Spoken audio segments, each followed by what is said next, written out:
Причины, по которым бывает холодно, они бывают разные. Причина первая — это когда действительно не работает котельная.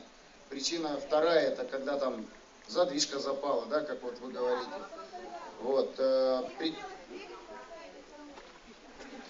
Причина третья, и на самом деле вот их много, да. Одна из этих причин — это неудовлетворительное состояние внутридомового оборудования, за которое не отвечает тот же ЖКХ. Можно ответ? Но извините, пожалуйста, извините, пожалуйста, можно закончить все-таки? Да. Вот то решение, которое мы с вами по заработной плате принимали, да, оно было такое силовое, но и прямо скажем, там есть вопросы с организацией, да, а здесь, но тогда понятийно было все понятно, да, как это было на самом деле. Сейчас я еще раз говорю, что на самом деле здесь надо все-таки смотреть документы. Поэтому мы пойдем. Поэтому мы...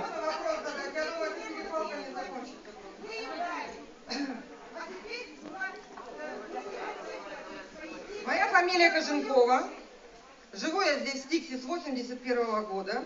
Приехали мы сюда молодыми специалистами по распределению. Работали до пенсии, дожили, как говорится, до лучших времен. Я хочу спросить, почему отвечаете на все вопросы вы, а не... Да. Это во-первых, это первое. Второе, я хочу сказать большое спасибо службе Сахаэнерго. Если бы не Сахаэнерго, мы бы просто в своем доме по Академика Федорова 28А не выжили. Работают очень оперативно. Как не позвонишь на службу, говорят: успокойтесь, сейчас мы вам поможем.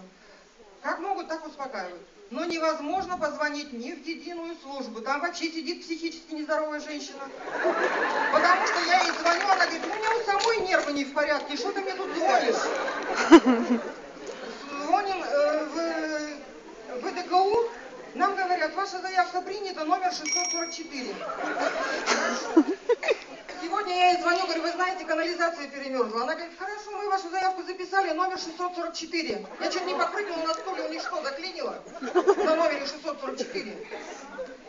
Когда начал только поселок перемерзать, где у нас председатель комиссии по чрезвычайным ситуациям, почему нельзя было зайти в подъезд и сказать: товарищи мужики, соберитесь, сделайте вот это и вот это, остановите, закройте, пожалуйста, подачу и раздатку, я не разбираюсь в этом. Но можно было это сделать, поднять людей ночью, можно было перекрыть стояки, можно было. В декабре это сделали, спасли. Почему сейчас нельзя было это сделать? Почему ни один руководитель не пришел, не поднял, не обзвонили? Когда, я помню, эта ситуация повторяется не раз. Я помню, Котов Николай Андреевич собирал нас всех работников администрации и говорил: пройдите по квартирам, объясните людям, что не надо воду сливать, не надо этого делать, не надо делать вот этого. Мы с соседями собрались, все вместе сделали ремонт в подъезде. То есть сами отремонтировали отопление в подъезде. Соседи закрыли окна пленкой. Как смогли, утеплили двери. Почему сейчас это все разморозило, все это на смарку? Мне просто жалко наш труд. Мне жалко ту уборщицу, которая к нам приходила, убирала каждую неделю, долбила этот лед. Кто за это должен ответить? Почему Константин Николаевич сидит за вашей спиной? Встаньте, пожалуйста, и ответьте, Константин Николаевич, всем.